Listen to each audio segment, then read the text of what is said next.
વિધાનસભા ઉપાધ્યક્ષ પદની ચૂંટણીનો મામલો કોંગ્રેસ તરફથી શૈલેષ પરમાર ઉમેદવાર છે।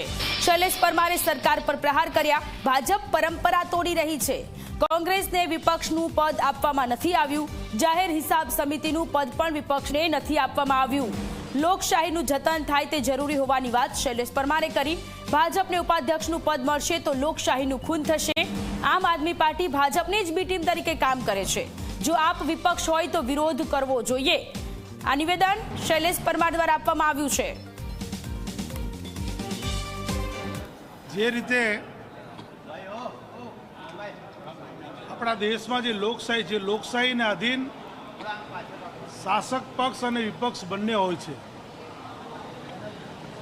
દેશના સંસદમાં અને રાજ્યોની વિધાનસભામાં એક પરંપરા રહેલી છે।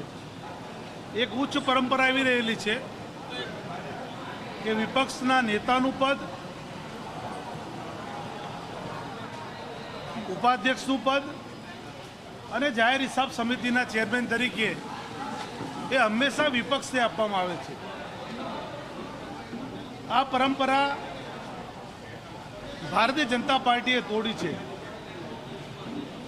ભારતીય જનતા પાર્ટી ગુજરાતમાં શાસનમાં આવ્યા પછી ગુજરાતમાં વિધાનસભામાં કોંગ્રેસ પક્ષ એ સૌથી મોટી પાર્ટી હોવા છતાં પણ વિપક્ષનું પદ એ કોંગ્રેસ પાર્ટીને આપવામાં આવ્યું નથી। એવી જ રીતે ઉપાધ્યક્ષનું પદ પણ કોંગ્રેસ પાર્ટીને આપવામાં આવ્યું નથી અને જાહેર હિસાબ સમિતિ છે એનું ચેરમેન પદ પણ કોંગ્રેસ પાર્ટીને આપવામાં આવ્યું નથી। કોંગ્રેસ પાર્ટીને એટલે વાત કરું કે સૌથી વિપક્ષમાં સૌથી મોટી પાર્ટી કોંગ્રેસ પાર્ટી હોવાના નાતે આજની ઉપાધ્યક્ષની ચૂંટણીની અંદર ઉચ્ચ પ્રણાલીઓ જળવાઈ રહે, લોકશાહીનું જતન થાય અને વિધાનસભાની અંદર વિપક્ષનો એક રોલ રહે, એ અનુસંધાનની અંદર કોંગ્રેસ હાઈકમાન્ડે મને આદેશ કર્યો હતો અને આજે ઉપાધ્યક્ષનું ફોર્મ પણ મેં ભર્યું છે અને આજેની ચૂંટણી પણ છે। રિઝલ્ટ મને પણ ખબર છે।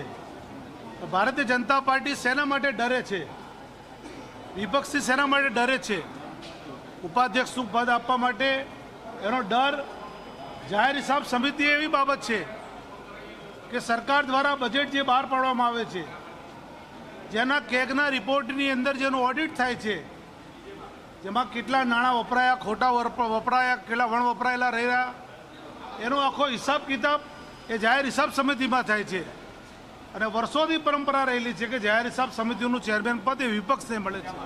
તો ભારતીય જનતા પાર્ટીએ કરેલો ભ્રષ્ટાચાર, એમની અણઆવડત શાસનમાં એમની પોલ ના ખુલી જાય માટે ઉપાધ્યક્ષનું પદ હોય, વિપક્ષનું પદ હોય કે જાહેર હિસાબ સમિતિના ચેરમેનનું પદ હોય, એ જ્યારે ભારતીય જનતા પાર્ટીએ વિપક્ષને આપીને લોકશાહીનું સૌથી મોટું ખૂન કરેલું છે। આજે આ વિધાનસભા ગૃહની અંદર બહુમતીના જોરે ઉપાધ્યક્ષનું પદ ભારતીય જનતા પાર્ટીને મળશે તો લોકશાહીનું સૌથી મોટું ખૂન એ ભારતીય જનતા પાર્ટી કરી રહી છે। બંધારણને બિલકુલ નહીં માનનારી આ ભારતીય જનતા પાર્ટીનો આજે અસલી ચહેરો એ વિધાનસભા ગૃહની અંદર ખુલ્લો થઈ જશે।